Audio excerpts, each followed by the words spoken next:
by his expression, it's extremely painful. He manages to activate the first level of the seal, and his natural regeneration increases significantly, with an additional 13 physical points. The barbarian thanks him and leaves the hut with a sore back, and the wizard laughs because it's the first time a barbarian has thanked him. Bjorn tries to leave quickly, thinking he said something strange. It dawns, and the barbarian goes to the city to buy equipment. He has already noticed that he is much better using shields than swords. He goes to a shop, and the vendor shows weapons that barbarians prefer, but none of them is what the barbarian is looking for until he finds a mace that seems perfect for him. With the new weapon, his item level increases by 85. He also buys a customized helmet and half-plate armor. The helmet adds 47 more item levels, and the armor adds 57. Bjorn has established a routine outside the labyrinth. He has breakfast with Erwin, spends the afternoon in the library, and always dines somewhere different to gather information, even if the food isn't always good. In the late afternoon, he always trains with the other barbarians, where he can rely solely on his instincts. Many of his skills improve with the training, and he manages to defeat Einar several times, even giving her combat tips. After training, Bjorn returns home, and Erwin always shows up,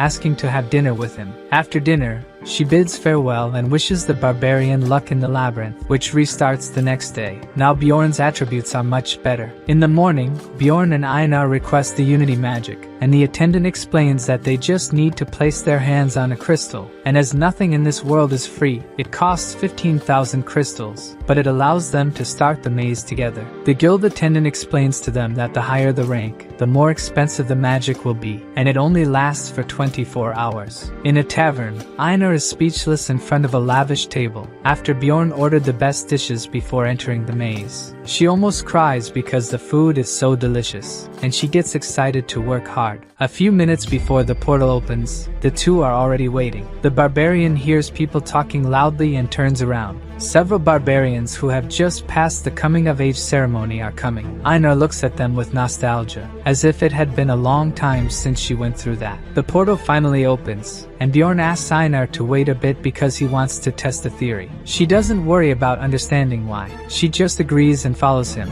But with 1 minute left to close, she's already desperate. Bjorn looks at the size of the portal until they shout that it's about to close, and they both run towards the portal. They enter the dark region just as Bjorn planned, and he lights a torch. Einar draws his attention to something. It's a monument. And just as he expected, the monument can take them directly to the second floor. Touching the monument, a light starts emanating from it, and the portal to the second floor opens before them. While Einar didn't even understand what was going on, the barbarian is ready to enter the portal. Bjorn gains 2 more XP for being the first to open the portal, levels up, and increases his essence capacity by 1. Einar is curious about how Bjorn took them to the second level, and according to him, he just read it in a book. From the looks of it, they probably went to the land of the dead. Bjorn asks if his partner is feeling something strange too. He feels like something is filling his body from the inside, and she explains that it must be his spirit status rising. The barbarian explains that there are levels like in the game. As the level increases, both the MP and the amount of essence that can be absorbed also increase. Einar finds it strange that his level has risen without killing any monsters. The barbarian explains to us that it is only possible to gain 1 experience point per type of slain monster,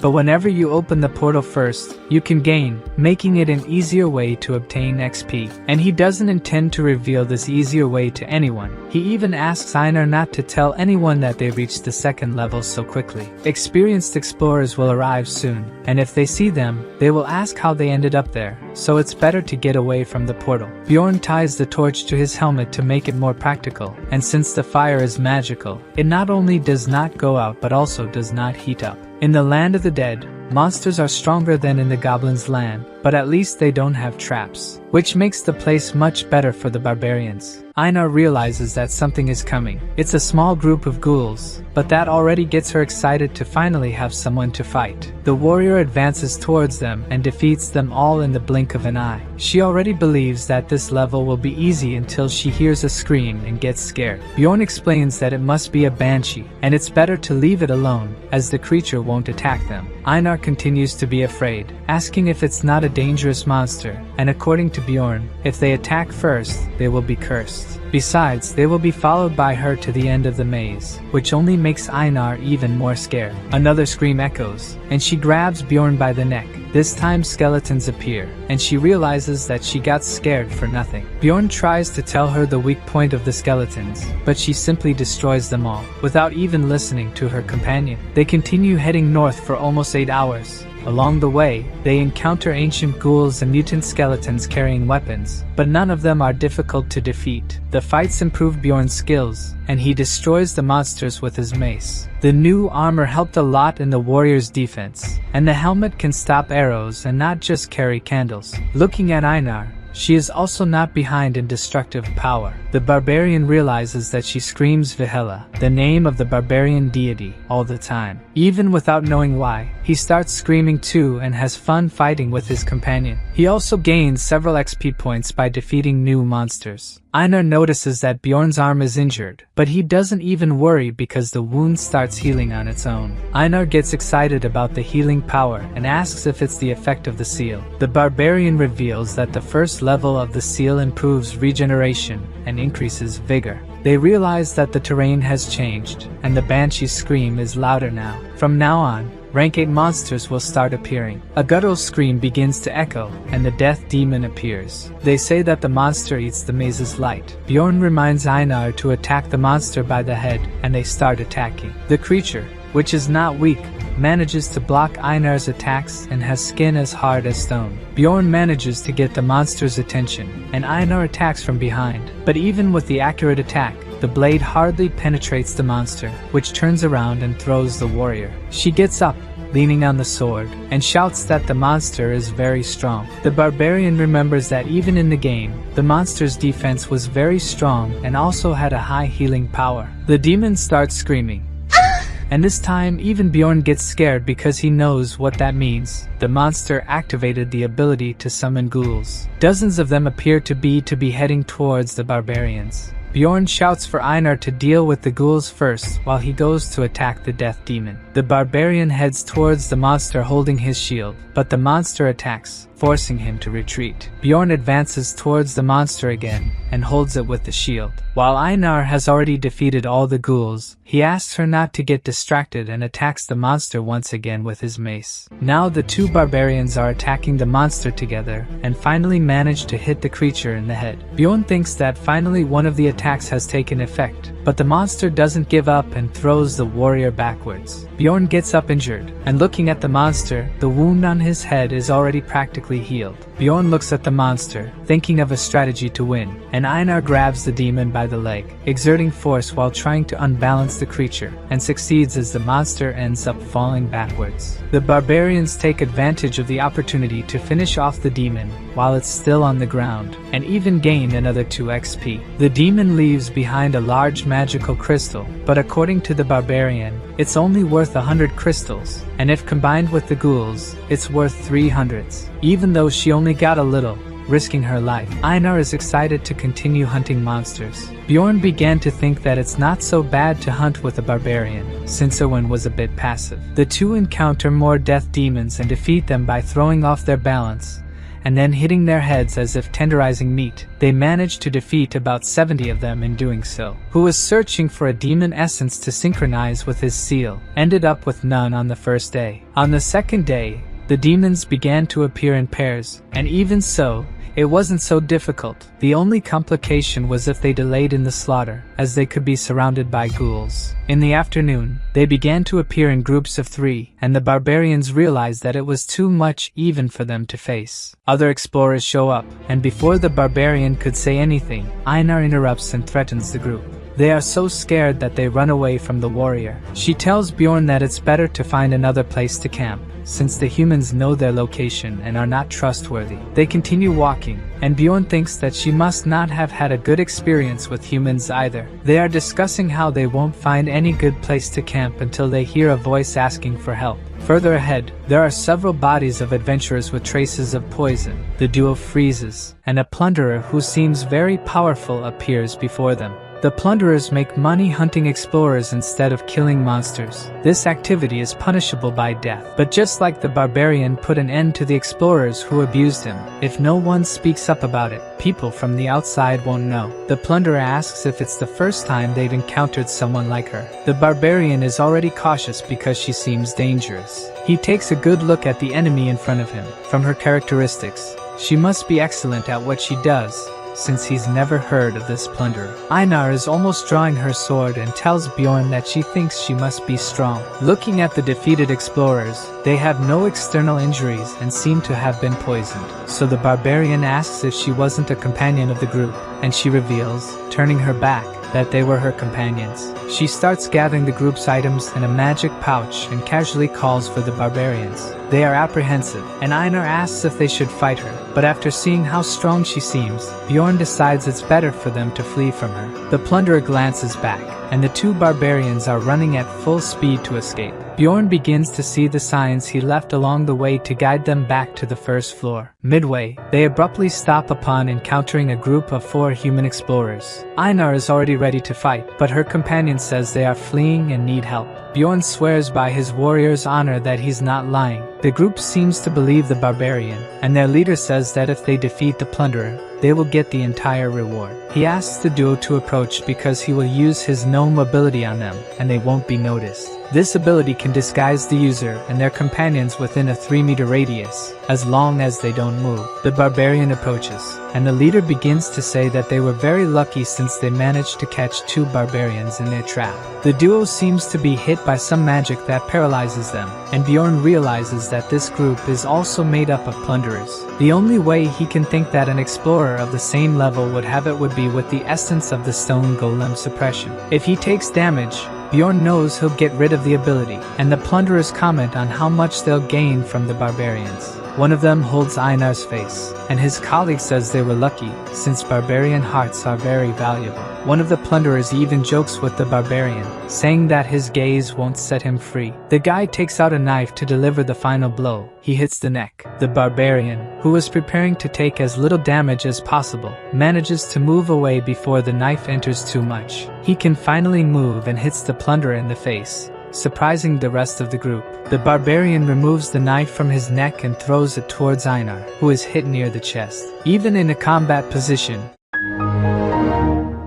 Bjorn is very injured and ends up falling to his knees. Einar grabs her sword and slices the plunderers, until only the leader is left, who runs away. Now she looks towards her companion, and he looks terrible. She starts screaming for him to stay alive, swearing revenge, while he is trying to ask for a potion. At least with the near-death experience, his mentality increased by 3. After taking the potion, and with the help of the seal, the warrior's neck heals quickly. Einar even congratulates him for being the only barbarian with a scar on his neck. Now recovered, the warrior wants to go after the leader of the plunderers, and they actually manage to capture the guy. But instead of killing him, Bjorn wants to use his ability to hide from that woman. Suddenly, someone shoots a dart and hits the plunderer directly in the neck. The two look at the guy's body while the plunderer approaches. She reveals that she watched their fight with the group, and Bjorn shouts to Einar that it's time for them to attack. The two run towards the woman, who seems very calm, even with 2 barbarians about to attack her at the same time.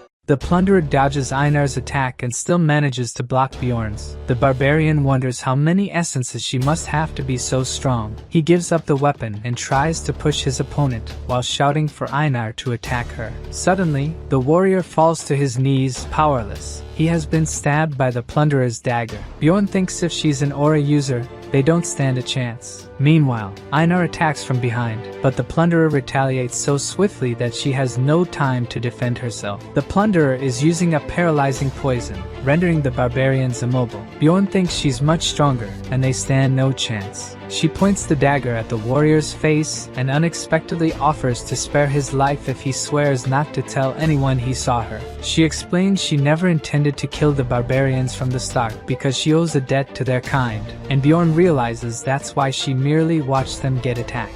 Einar pleads with the warrior not to trust the plunderer, believing she's merely toying with them. Bjorn asks what would happen if he refused the offer, and she says she would kill them, as that's the promise. Before Bjorn could inquire about which promise she's referring to, she dismisses it as none of his concern. Then the warrior swears by his honor, to which she claims he's different from the other barbarians, and pours some kind of potion on him. Now it's Einar's turn to respond, but she refuses, surprising her companion. The plunderer raises the dagger to end the barbarian, and Bjorn desperately urges his companion to swear. Einar tries to say something about the honor of barbarians, but Bjorn insists she said she would do as he commanded and should trust him. The barbarian still seems reluctant, but at least makes the oath. Before the plunderer leaves, Bjorn asks which floor she came from, and she came from the 8th. This means the barbarians only stayed alive because of the promise they made. As she departs, the barbarian thinks that next time they meet, it won't end like this. The duo returns to the first floor. This time, it's Einar who falls flat on the ground after exiting the portal. Bjorn asks if she's okay, and from the ground, she responds she's no longer a warrior. Bjorn says survival is for the strongest, for they'll have a second chance, and she tries to understand that, knowing one day they'll seek revenge. They pause to rest, and even though exhausted, the barbarian can't sleep. He's not as bad as Einar, but still feels humiliated, just like when the blonde guy saved him and the priestess refused to heal him. So the swordsman gave him a potion, which he drank like a dog. In that situation, the barbarian chose to save himself. He focused on what needed to be done at that moment. He remembers seeing someone being decapitated and the various other madness that has occurred since he entered that world. All he could do was try to stay alive. Bjorn is determined that's not how he wants to live his life. He wakes Einar up, asking if she would accept a means to become stronger, even if dangerous. And of course, she would. She knows they'll die if they don't get stronger. Bjorn begins to explain his plan to his companion. They'll enter the rupture and search for chaos. On the first floor, they gain more XP by defeating different monsters, reaching a darker part where 4 types of monsters appear at once. They arrive at a stone, and Bjorn explains it's a memorial for those who discovered the labyrinth, with a quote written on it, the same as in the game, meaning the hidden condition must also be the same. Bjorn will open the rupture, and from then on, it's a secret, and Einar vows not to tell anything. But she asks what this rupture is, and according to the barbarian, it's the labyrinth within the labyrinth. The rupture on the first floor requires magic crystals from 4 types of monsters on the memorial stone, and a magical crystal of 8th rank from the second floor. The rupture opens an instance dungeon with a capacity for 5 people, and the difficulty depends on the number of members. In the game, a rupture would only open after 3 months in the city's time, and people found ways to force their opening. Out of the 4 ruptures on the first floor, they entered one with a red sky and crows flying towards the black castle. Even though Bjorn knows which rupture they are entering, he feels suffocated, but at least knows he can complete it. The rupture opens again behind them, and the barbarians look at who's coming. In another part of the labyrinth, Rowan is exploring and being criticized by her sister for using the bow and a spirit to defend herself. Rowan says that according to Bjorn, she should specialize in what she's good at, trust her team, and do her role the best way possible. But for her sister, a teammate is just a teammate and shouldn't be valued much. And Erwin ends up agreeing and asks if they can't go to the next floor. According to her sister, they can't just hunt a bit on the second floor, and instead, they'll enter a rupture. As the rupture cycle is up to 8 months, one should be about to open. The sister thinks Bjorn must not have told Erwin anything because he doesn't know about the ruptures and asks Erwin to trust her, and she'll become stronger. A sound emerges before she could finish her sentence, and a rupture begins to open. The two run towards the rupture, but before they could touch it, the rupture closes. Back with the barbarians, the first one to come out of the rupture is a dwarf, soon followed by a mage. The group is curious as to why there are still mages on the first floor. Einar asks if a mage is really that good, since the librarian is also a mage. Bjorn explains that she's a 9th rank mage, and that mages are an important resource for the city, so having a mage there means she's skilled. The girl compliments the barbarian's intelligence. She introduces herself as a 6th rank mage Alua Raven, and the guy behind her is finally introduced as the carrier she hired, Tarjin. The dwarf also introduces himself as Hikarad Murad, claiming to be an explorer for 3 years. The barbarian duo also introduces themselves. Looking at them, Bjorn asks how they got there, as they don't seem like first floor explorers. The two simply say they heard the rupture was about to open. The mage says the loot will be divided among everyone except the carrier, and they agree, since it seems to be customary to follow the mage in the labyrinth. Bjorn was about to say he agrees with her, but Einar interrupts. saying she doesn't agree with that. Instead, she wants Bjorn to lead the group, since he's better than a normal barbarian. The other members don't know how to react. Einar remains determined that Bjorn should lead the group, pointing to him, saying the barbarian is the best warrior. The rest of the group is speechless with her fervor, and Bjorn is embarrassed by the situation. The dwarf even says he envies the respect she has for her husband, and she now says she's not his wife. While the two argue, the mage says it's better for them to go, as there's much to explore in that place. The dwarf asks if it wouldn't be better to know each other's abilities first, but according to the mage, the monsters are so weak that only she and her carrier would be able to defeat them, and of course, this irritates the other members of the group. She also says she'll take the Guardian's loot because they need it for her research. He shouts if he looks like an idiot to her. As always, the division of the group's profits causes fights among its members. The Guardian's loot is the rupture flower. For a mage, this is a priority, but what matters most now is money. The mage says she'll give all the crystals she earns in the rupture in exchange, but for the dwarf, this just means the group will end up with the crumbs. The mage says she'll also let them keep the items, but the dwarf still thinks it's better for them to decide by luck which of the two gets the rupture loss. The barbarian joins the discussion because if it continues like this, the gains will only be for the mage and the dwarf. He doesn't want the essence or the items, just the rupture stone. Now the mage and the dwarf think he asked for too much. Bjorn agrees to give up the stone in exchange for 2 essences that aren't from the Guardian. The dwarf and the mage exchange glances and in the end agree to the request since there shouldn't be any interesting essences for them there according to their levels. Now the mage and the dwarf walk together as if nothing had happened. Looking at how he couldn't even argue with the two, Bjorn knows he needs to get stronger. The castle is divided into 4 chapters: the drawbridge at the entrance, the courtyard surrounded by the outer walls, the underground prison in the inner area, and the demon worship room inside the castle lord's chamber. The castle entrance is guarded by gargoyles, 8th rank monsters. Once they sense an enemy, they attack using their petrification ability, and the most common way to defeat them is to sacrifice a group member while others attack. Einar tries to help the companion but is stopped by the mage. She casts a spell capable of canceling the gargoyle's curse. The gargoyle without abilities is just an easily defeated monster by anyone in the group. The dwarf praises the strength of the companions. Bjorn thinks the dwarf is also very skilled. Einar notices that the magic crystals are moving by themselves, and the mage explains she's using magic to collect them and will distribute the crystals along the way. The group continues advancing through the castle and reaches a darker area. Raven casts a spell to illuminate the place, revealing several monsters in a corner called Dead Men.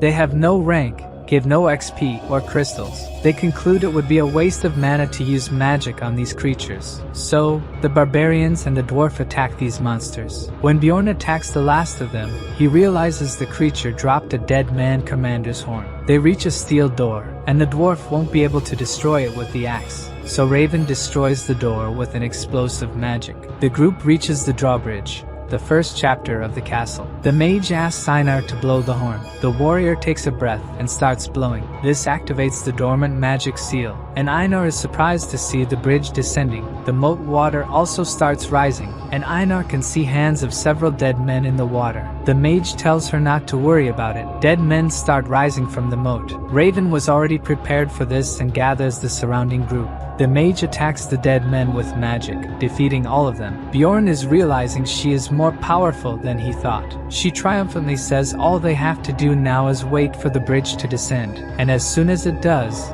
they head towards the castle. Bjorn walks, thinking it was too easy to finish this chapter. After crossing the bridge, they enter the outer castle. Raven casts a spell, and most of the monsters surrounding the group end up defeated. For Bjorn, even though she didn't manage to kill them all as before, she is still very powerful. With just one magic, she defeated 90% of the monsters. Death demons that can heal were not affected by the magic, and the mage lets the companions defeat what's left of the monsters. The barbarians join forces to defeat the death demons, and the dwarf is shocked watching, thinking this is how the barbarians hunt. Raven casts a spell on the death demons, worsening their wounds, and without the power of regeneration, these monsters become extremely weak. Looking at Raven, Einar says she now knows why mages are praised. Raven listens to what Einar says and starts boasting about her skills, saying it takes both study and talent to become powerful. By advancing quickly thanks to the spells, the group helps Raven collect materials for her research. The barbarian notices something strange after inspecting the area. They didn't destroy the statue that seems to guard some item,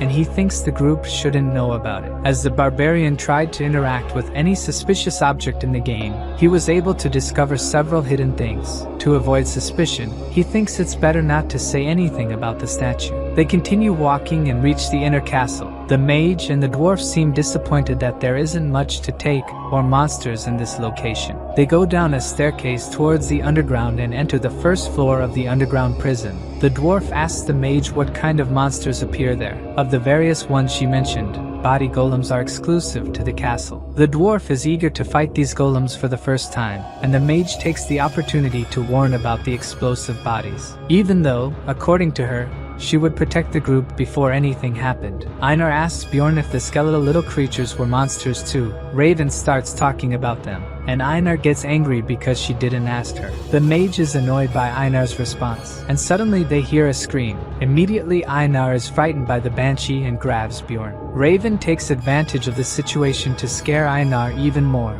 saying it would be terrible if she encountered a banshee. And Bjorn says that mages must know how to deal with these monsters. Now even the mage recognizes he must be intelligent. She casts a spell and destroys one of the banshees. Others throw themselves towards her, and she destroys all of them. Raven calls the companions to continue, and they are all amazed by her power. They enter the second floor of the underground prison, an area with several disgusting monsters and objects. The group stops in front of a wall. According to Raven, there is a hidden door behind this wall and a body golem waiting for them on the other side. They leave their backpacks before entering. Bjorn lights his torch. As soon as they open the door, they smell the horrible odor of several bodies thrown in front of them. They continue walking. The first to feel sick is the carrier, and soon after Raven. Even used to dissections, she couldn't stand the smell. The dwarf is relieved that at least the barbarians are fine. In front of them is a mountain of bodies, and a voice seems to come from them, and the whole group is scared. Looking closely at the mountain,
trade the golem essence for the guardians, even though it's not certain that the guardian will leave one, and the barbarian takes the risk. She agrees to the exchange, since she's much more interested in the golem essence. Bjorn got what he wanted, and the dwarf asks if the mage will give the essence to the carrier, since she can't absorb it. She says no, holding a test tube, an item that, according to the barbarian, is only worthwhile for a high-rank essence. As the dwarf himself notes, it's extremely expensive. She probably used her only tube because body golems are very rare. After taking the essence, they continue advancing excitedly. They enter a dark room. The dwarf asks what those creatures are, and according to the mage, they must be just statues. They must be near the lord of the castle's quarters. She touches the statue's face, and a book falls from a fissure in the ceiling, and she picks it up as if expecting it to happen. The dwarf even asks if she knew about it. According to Bjorn, that's a book about dark magic that's worth a lot on the black market. Since the barbarian missed his chance to grab the book,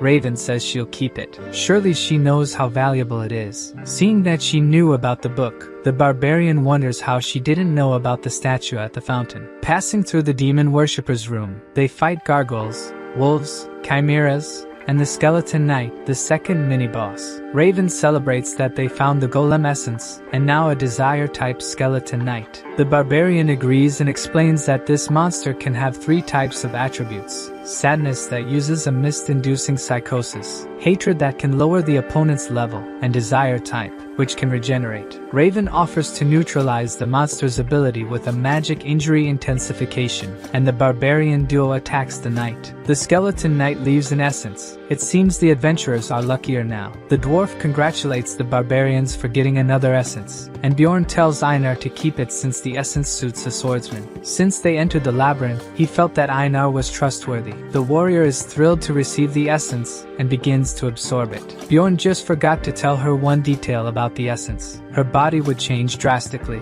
Looking at the group, she asks why Bjorn seems bigger, and the rest of the group also seems to have grown. Bjorn explains that it wasn't them who grew but she who shrunk. As the mage confirms, the essence's effect provides denser bones in exchange for smaller bones. She tries to continue explaining, but Einar lets out a deafening scream. She panics because now she won't be recognized as a warrior, as if being a woman wasn't enough. Raven says she looks much prettier now, and could even be sold to nobles for her beauty. Bjorn tries to console his devastated companion for no longer looking like a warrior. The mage asks if she could examine her when they return to the city. Bjorn tells her not to be sad, at least to try the essence, as a death demon has just appeared. This is a great opportunity. She agrees to face the monster dejectedly. The demon prepares to attack, and with just one blow, she splits it in half. Even Raven is speechless at her companion's increased power. Bjorn tries to cheer her up again, saying how she has become stronger, and with tears in her eyes, she says she's still a warrior, not just a warrior, a powerful warrior. They reach the door leading to the guardian's room and chat casually because the rift is ending. The barbarian thinks they were lucky since they got most of the loot. He wonders if he's ever been this lucky in his life, and what could be worse if the worst happened.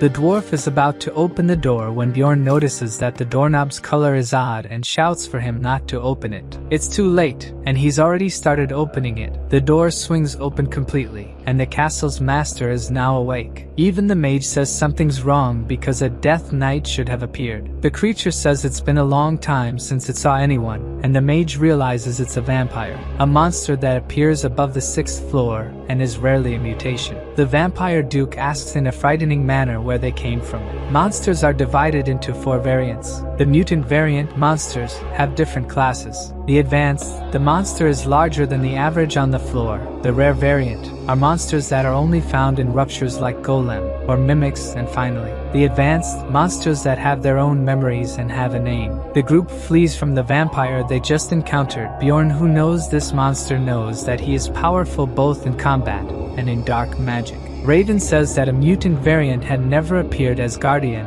and even the barbarian with thousands of hours had never encountered a vampire duke. He only knows that this monster existed because he watched a stream. The mage asks how he knew about the monster, because he asked the dwarf not to open the door, and he just says to keep running and only had a feeling that something was wrong. He only noticed the color of the doorknob because after watching hours of video, It was the only thing that changed to find the vampire, and he thinks that if he hadn't been so excited, he would have noticed it earlier. The dwarf says that it's no use running since they need to defeat the monster to lead the rupture, but Bjorn wants at least to find sunlight. Before finding any light, they hear the voice of the vampire lord, who appears floating in front of them. Raven asks his companions to close their eyes and casts a light spell. When the warrior opens his eyes, the vampire is disappearing, but he was not defeated. He used magic to escape, and with that the group gained at least a few minutes. The dwarf shouts to the barbarian that the mage has fainted. She is injured inside, and according to Bjorn, the essence of the vampire doesn't have this effect unless it's from another monster. Even in the video he watched, the player just died without doing anything. Bjorn shouts for the group to get out of there immediately, and the dwarf says that only the mage knows the way. But according to the barbarian, he also knows because he managed to memorize it. They run trying to stay as far away as possible from that monster. Finally they manage to see the exit. When Bjorn looks back, the vampire is coming after them. They run to climb the stairs and leave the underground. Fortunately, they all manage to get out. Looking back, they only see the shadow of the vampire that cannot climb due to sunlight. The group is out of breath. The dwarf says that the barbarian really managed to memorize the way and asks if he really left the coming-of-age ceremony just a month ago. Einar says that his companion is a great warrior, and according to the dwarf, he can become one. The sun will set soon, and Bjorn says they need to reach the walls for shelter, even if they have to carry the mage. The carrier tries to say she needs to rest, but according to the barbarian it's better for him to start walking if he wants to stay alive. They need to protect the mage even if it risks their lives, and the carrier ends up agreeing. Bjorn takes advantage while the group is preparing and goes to retrieve the item he left behind. He cuts off the head of the statue. Hidden in its neck was a healing item that also serves to attack demons, the tears of the goddess. Back with the group, Bjorn asks how the mage is doing and talks to her that the vampire will return as soon as the sun sets. He takes the opportunity to ask what happened to her, and she thinks it was a damage exchange. In 20 minutes she will be able to cast some spells again, but nothing too powerful. Then the barbarian asks if she knows any solar magic, which she considers extremely rude. At this moment the barbarian doesn't care about manners, he wants to survive. The mage makes a disgusted face, but says she can cast spheres of solar spots, which is a rank 6 magic with solar attribute. Bjorn wants to know if she can use attribute reinforcement with the magic, but she will only be able to do so after more time. According to the barbarian, he will hold the monster until she has enough mana. She begins to agree with the barbarian, but suddenly asks why he's acting as the leader, not realizing that at this moment, he's the most capable for it. Remembering how the barbarian has behaved so far, the dwarf says he's good at judging character and trusts him. Bjorn thanks him. Night falls, and the vampire monster returns, literally thirsty for blood, and the group needs to hold it off until the magic is ready. The vampire prepares to attack the group. Bjorn asks the carrier to take the mage away and thinks that just like in the game, even with intellect, the most players can do is exchange a few words with the enemy. The vampire shows its claws and heads towards the group. The dwarf manages to block the attack and says the enemy is powerful. Even a powerful creature like that can't move the dwarf. This is thanks to the essence of a rank 7 monster that the dwarf possesses, balance of weight. It enables impact absorption and resistance to pushes while the feet are on the ground. While the dwarf holds the vampire, Bjorn and Einar run to attack. They split up and Einar tries to attack from behind, but the vampire dodges and retreats. That's what they were expecting, as Bjorn is right behind him. The warrior attacks and manages to hit the vampire, who immediately retreats. At this moment Bjorn feels intense pain in his hand. It must be the vampire's pain exchange ability. He didn't seem to suffer practically any damage from the attack.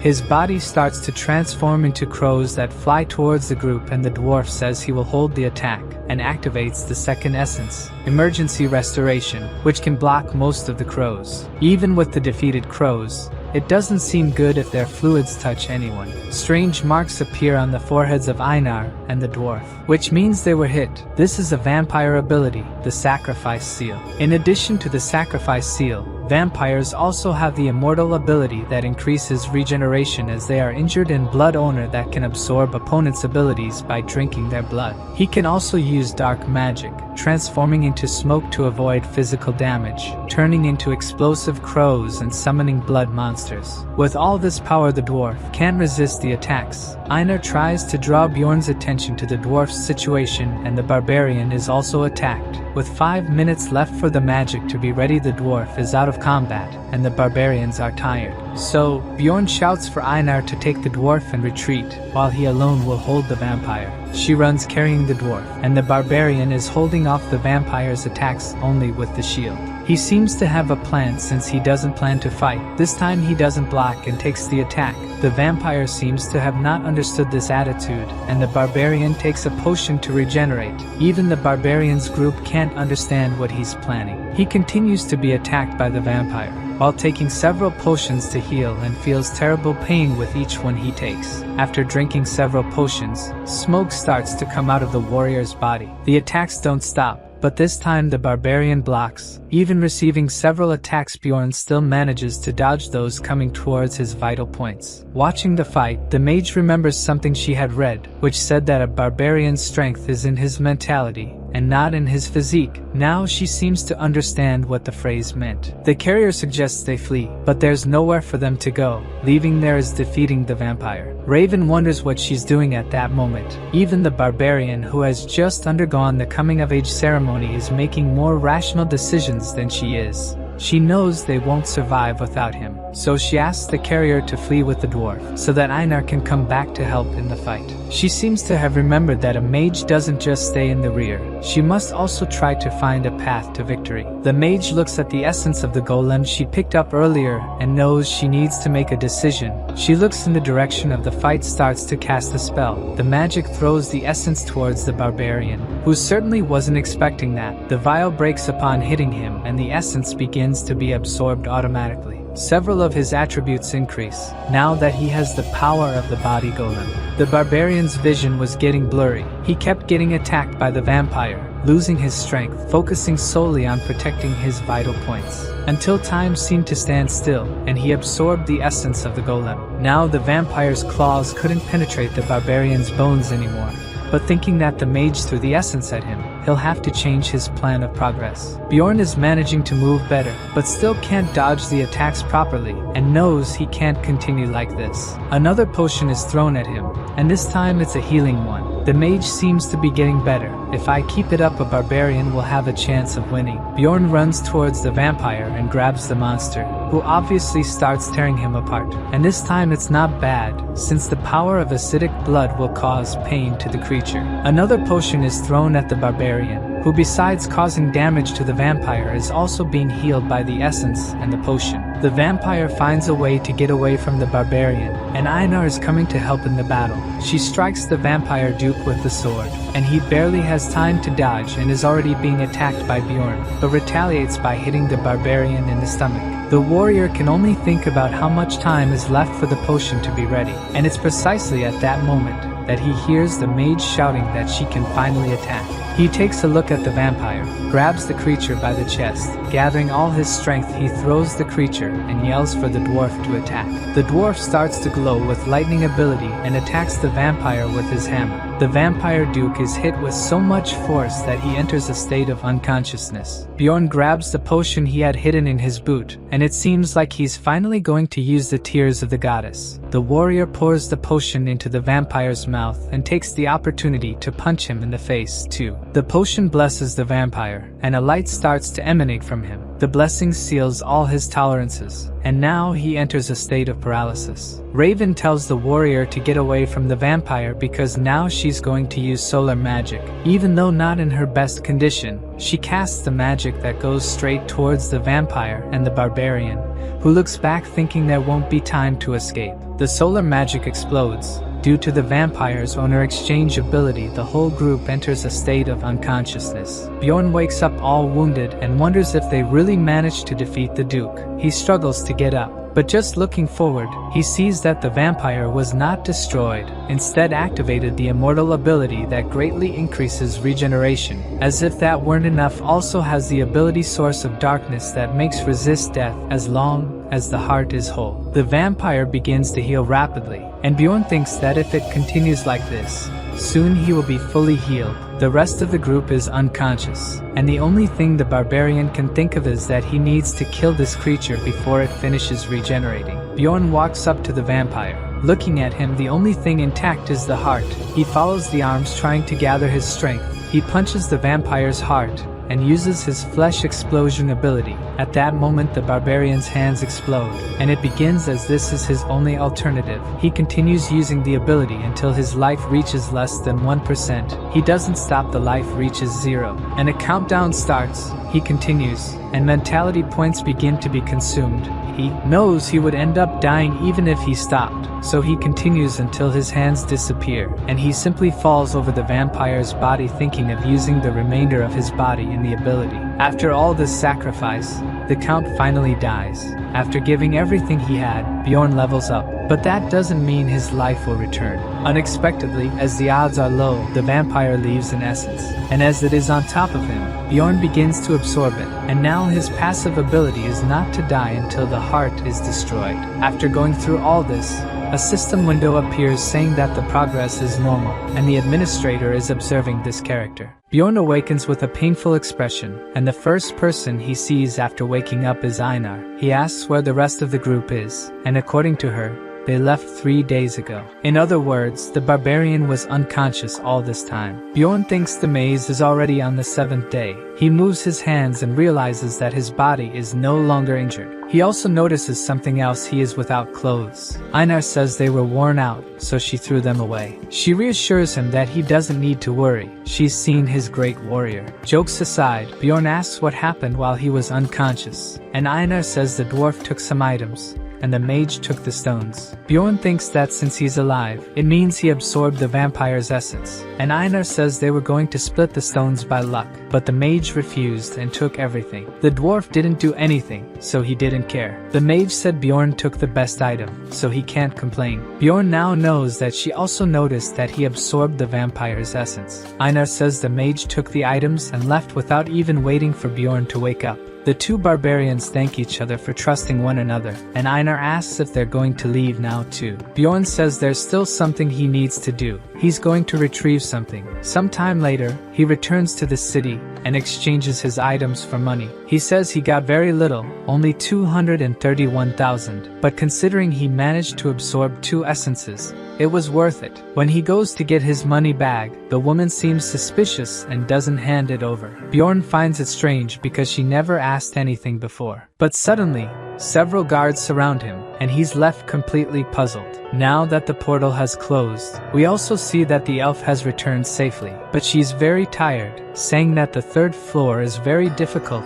and that she encountered monsters of 7th and 6th rank. She's in line to collect her money, hoping to find Bjorn to show him the new essence she obtained. She also wants him to test it again. When she arrives at the counter to receive her money, they also suspect her, and 184,000 stones is too much for a 9th ranked explorer. But the elf says she was with her sister, and the guy searches for her name in the book, thus releasing the elf's money. She goes home and takes a bath, starting to change while thinking about Bjorn. When she finishes, she heads to his house, saying she'll pay for dinner because she earned a lot of money. But when she arrives, she discovers that he hasn't returned yet and becomes very worried. After that, a week passes, and the elf returns to see if the barbarian has arrived yet, but she sees the owner of the inn taking things out of the room. He says he's waited long enough, and the barbarian is probably already dead. Later, we see the elf's sister comforting her, who is lying on the street in the middle of the rain. The sister says she heard the news and staying there won't change anything. The elf says she wants to become stronger to protect the people she cares about.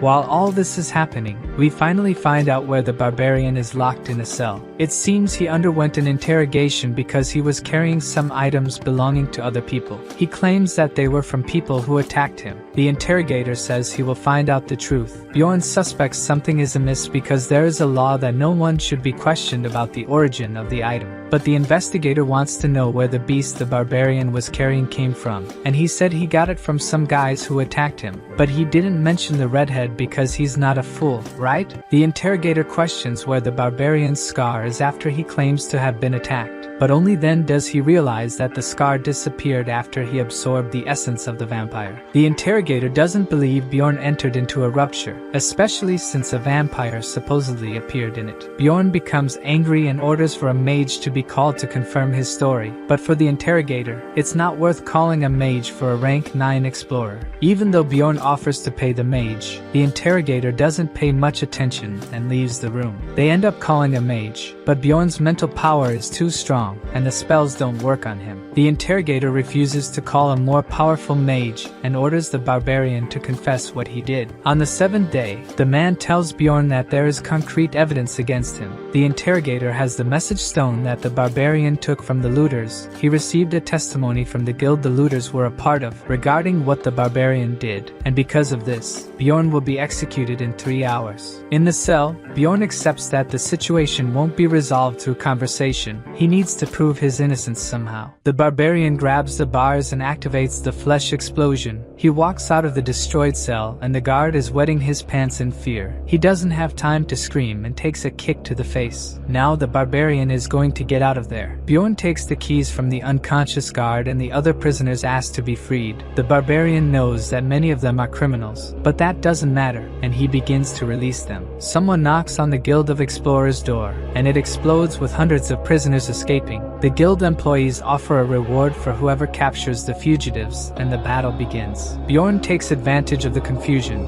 and climbs the stairs to get something. He encounters guards on the upper floor and uses the flesh explosion again. This time his pieces fall on the prisoners and the barbarian activates the seal of sacrifice. His physical attributes increase with the number of those hit, and even trying, no guard can stop the barbarian. One of them strikes Bjorn with a sword and immediately the wound begins to heal. The guard takes a punch and falls face first to the ground. The guards are afraid. An explorer shouldn't be so strong. Ultimately, none of them can defeat the barbarian. Bjorn finally got where he wanted. Bjorn arrived at the office of the guild's branch manager, and the guy was waiting for him. As soon as he enters, the barbarian realizes he fell into a trap. The manager attacks the barbarian with a sword and feels victorious. But suddenly the barbarian's blood that fell on the manager's face starts to burn. The manager screams in pain due to the acidic blood, then a scream catches Bjorn by surprise. There's a girl in the manager's office. Judging by her clothes, she's not an explorer. The branch manager reveals that the girl is the daughter of the district manager. He tries to argue with the barbarian, but is instantly defeated. With the girl there, Bjorn's plans change, and she keeps talking, suggesting that the barbarian was already planning something with her. Bjorn calls the guards and orders them to bring the interrogator, the leader of the Looters Guild, and a mage from the Tower of Magic, while using the girl as a hostage. The barbarian goes to the guild's balcony, takes a deep breath, and roars so that everyone below can hear him. Bjorn introduces himself and claims to be a rank 9 explorer who was framed and nearly executed by the guild, making a point to declare his innocence. After creating this commotion, the guild wouldn't be able to cover up his case. In the imposing Tower of Magic, a mage informs that someone is causing trouble in one of the guild's branches. The mage called to resolve the situation is none other than Raven, who was in the rupture with Bjorn. The mage also mentions that a guy took the branch manager's daughter as a hostage, and Raven thinks that guy must be really dumb to have done that. She agrees to go, curious to meet this crazy person. The barbarian is shocked. He didn't expect them to send a mage he knew, and she also didn't expect to see him in that situation. He asks the mage to check his memories to prove his innocence, saying there isn't much time. In return, she says he will owe her a favor. She approaches to use the magic, but the spell seems to have no effect, and the mage asks if he's wearing any magic resistance equipment. At that moment, the interrogator arrives to see how the guild manager is doing, and he is surprised to see that it was the barbarian who caused that turmoil. The interrogator says that all of this is Bjorn's fault, and the guild manager wants to know why the interrogator didn't call a mage to make sure if Bjorn was guilty or not. The manager wants to know if there is any evidence that the barbarian is a looter, and according to the guy, the large amount of magic crystals and the equipment Bjorn had were very strange for a low-rank explorer. Using the communication stone that was with Bjorn, the interrogator contacted a guy who said the barbarian was a looter. The barbarian says that this guy's testimony wasn't even verified with magic, and even the manager wants to know why the interrogator didn't confirm if the information was real. The interrogator loses patience and shouts that Bjorn is lying, that it would be impossible for him to have absorbed the essence of a vampire he found in the first floor rupture. The barbarian might have lied because he knew magic didn't work against him, and the interrogator wasn't going to bring a mage from the tower for someone of low rank. With a bored face, the mage confirms Bjorn's story, leaving the interrogator and the manager speechless. The mage says she was there, but it's impossible to use magic on her to prove what she says. The interrogator can't believe it. He says the mage is lying, and she asks if she was called a liar, showing that the guy has much less power than she does. The interrogator kneels down, apologizing. The mages are as powerful as the aristocrats and protect themselves through their own organization. Now the guild manager starts to interfere because the story seems very strange. The mage agrees that a vampire never appeared on the first floor, but as the guild manager, he shouldn't be so incredulous because the mysteries of the labyrinth have not yet been completely unraveled, and it's impossible to predict what happens there. So he shouldn't be sure that a vampire wouldn't appear on the first floor. Bjorn sees that even in front of someone powerful, the mage is ruthless. Someone else enters the room. The guy introduces himself as Niall. He is the father of the barbarian's hostage, the district manager. Each branch of the Explorers Guild has a manager, and above them is a district manager, who is only below the guild master. A guy is thrown into the room, and the guild manager says they were looking for this explorer. Seeing who the person is, the interrogator is shocked. Bjorn takes a look at the scared guy, saying that it was him who gave the false testimony. The mage uses a spell on the guy and confirms that he was lying. Then the guild manager says that the barbarian is innocent. Bjorn releases the manager's daughter and wants to know what will happen to the liar. According to the manager, he and his clan will be investigated. The interrogator is fired and starts to complain, which only worsens the situation, since the manager says that every case he handled will be investigated, and if there's anything wrong, the interrogator will still be punished. The manager says that Bjorn will be rewarded, will be promoted to rank 7, and will receive new equipment, which makes the barbarian boiling with anger because he could have achieved the promotion with a rank 5 essence that he already has. According to the manager, Bjorn is still very inexperienced, and the barbarian calls for a rank 7 explorer to fight him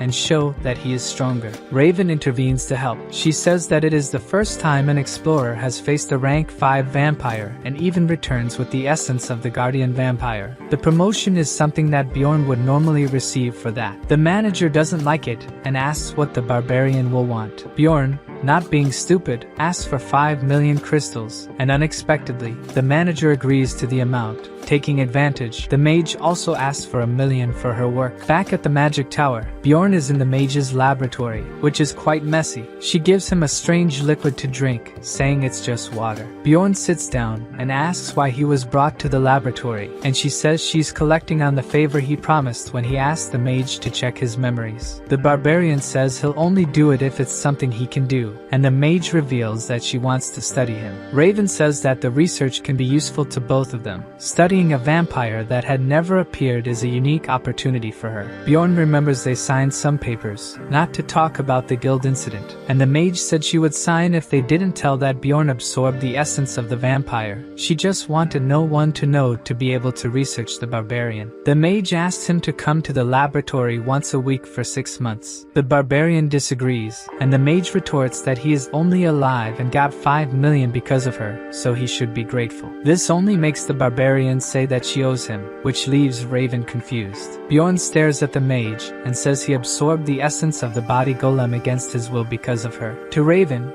he should be grateful for getting the essence, but the barbarian says he was forced to consume the essence so that the mage would survive. Even though she did it to save Bjorn, he says he didn't want the essence, and the mage owes him. The mage thinks the barbarian has gone mad. Bjorn continues to insist that he was harmed by the essence, even with the mage explaining that the essence was very rare and explorers would pay dearly for it. Bjorn tells her to consult other explorers because they would agree with him. The mage thinks Bjorn said that because he thought thought she didn't know other explorers. She touches a crystal ball and contacts another explorer, after explaining the whole situation. The mage looks apprehensive, waiting for the response, and her contact says he would be very angry if it were him, satisfying the barbarian with the answer. Raven is surprised and tries to say that if the essence were very rare and could only be obtained in a rupture, it would be worth it. Her contact says he would be angry, demoralizing the mage. According to him, mages wouldn't understand the situation, and Bjorn is triumphant with the answer.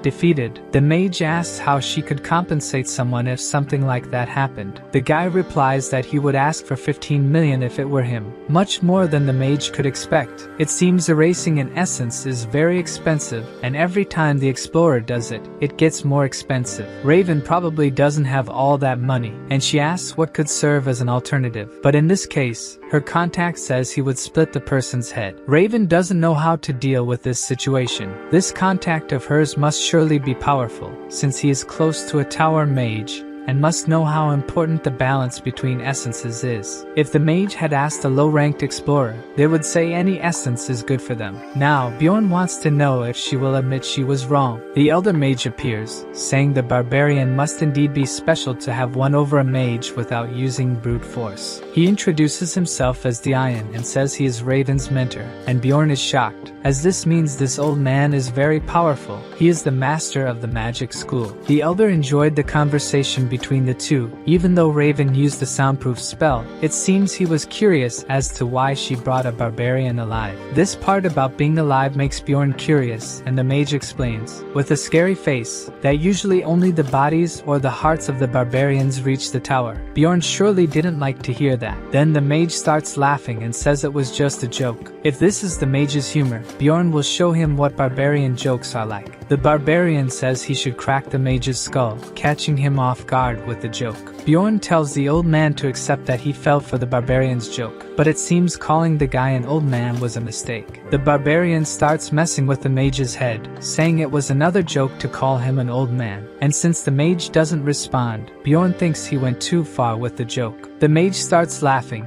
saying Bjorn is a true barbarian, while saying he doesn't mind being teased. His expression says otherwise. He seems to be boiling with anger. To fix the situation, Bjorn jokingly says the mage takes jokes very well, as if he has a bit of barbarian blood. Back to business, the mage has something to offer Bjorn instead of money. He offers the frozen spirit ring number 9425. By the barbarian's reaction, this numbered item means it is very rare. It can only be obtained by defeating rupture guardians, and has a unique ability. It's strange they offered such an item so easily. Bjorn wants to know what makes the ring special, and according to the mage, the item can seal one of the essences the user has absorbed. The mage says the ring could seal the essence of the body golem that the barbarian consumed against his will. It seems Bjorn knows some hidden ability of this item, which not even the mage knows, and he accepts the trade. Before the barbarian leaves the tower, Raven asks him not to forget to come back because he promised to help with her research. The girl apologizes for making the mage give a numbered item to Bjorn, but according to Dian, it was just a useless item, worth only 1.5 million crystals, and he thinks the barbarian will be angry when he finds out. As he leaves the tower,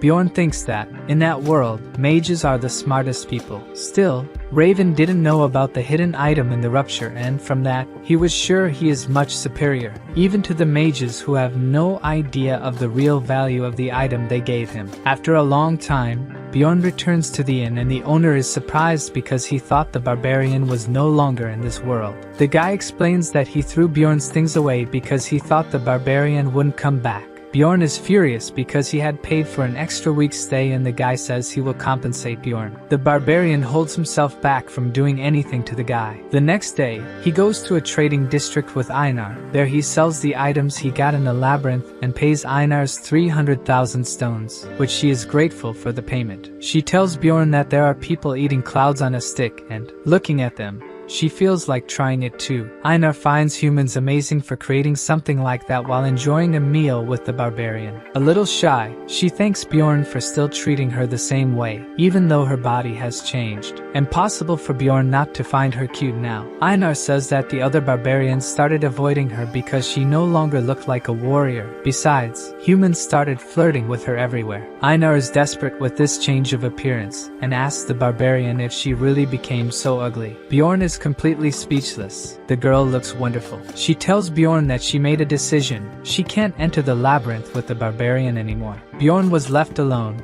Now Einar is no longer part of his group, and not because of her change in appearance, but because her talents were noticed by an elder, a fencing specialist, and she decided to learn fencing with this mentor. The barbarian asks if she couldn't at least leave one day free to go to the labyrinth, but special training won't let Einar leave the temple for 6 months. It seems Bjorn knows this training, and if it's what he's thinking, it will be a great opportunity for her. Einar doesn't ask the barbarian to wait for her to come back or to let her join the group again, but she promises she will return as a powerful warrior who won't be a burden to him. Bjorn thinks that, after everything his companion went through in the labyrinth, being forced to surrender to the plunderer, swearing by her honor, and having no power to do anything in the rupture, she can't bear so much humiliation as a warrior. Now the barbarian needs to decide if he will find another companion, or go alone to the labyrinth, since he has become stronger. With the 2 essences he absorbed, and considering that his attributes have increased significantly,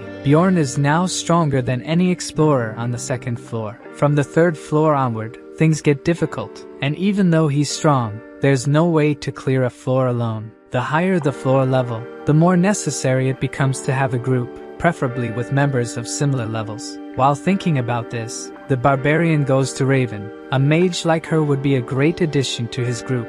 When the barbarian is about to invite her to the group, she shows him a scary chair for her research in Bjorn. It doesn't seem like anyone has survived it. The mage declines Bjorn's offer without thinking twice. She would only consider accepting if the barbarian recruited other rank 6 members, including a priest. She knows it would be very complicated for the barbarian to recruit these members now. Changing the subject, the mage hands him the result of the vampire essence analysis. Her results are not very detailed, but that doesn't matter to the barbarian, who knows exactly what the essence does. And being a guardian essence, it comes with a passive ability that, in this case, makes him resistant to death. Adding the immortal seal and the essence, Bjorn can heal from any wound. Before Bjorn leaves, the mage asks him one thing. She wants to know what Bjorn put in the vampire's mouth while they were fighting. Bjorn knows she's talking about the tear of the goddess, but he decides to play dumb and not say anything about it. To avoid more questions from the mage, he says he's hungry and leaves. Raven is sure he knows something and won't stop until she finds out what it is. In the tower's library, she picks up a book about ruptures, which contains information about the blood-dyed castle.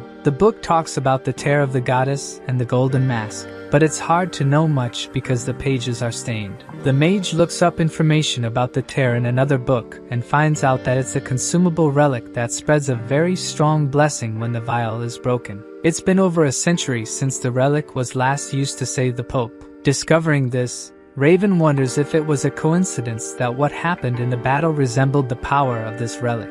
If it wasn't a coincidence, it would be very strange for the barbarian to know about the tear's location and how to use it. By defeating the ruptured boss, Bjorn obtained the golden mask. It can be used 5 times, and it makes the user change their face for a month. In the game, the barbarian didn't pay much attention to the item and sold it, but after being unjustly imprisoned, this item could be very useful to Bjorn in the future. In a tavern, people are talking about the guild the plunderers were part of being dissolved, and Erwin's sister, who was eating, listens attentively to this gossip. The guild was called Crystal Union and had grown a lot in the last decade. Its members used a communication system with many message stones. One of the guys talking says they weren't even explorers. It seems that at first this guild was made up of common people who needed to pay their taxes, but as they grew, they began to discriminate against outsiders and committed crimes against beginners. After hearing the conversation, Erwin's sister leaves. She remembers everything Erwin went through because of those plunderers. Before leaving, she also hears that it was the Freedom Barbarian who dissolved the guild.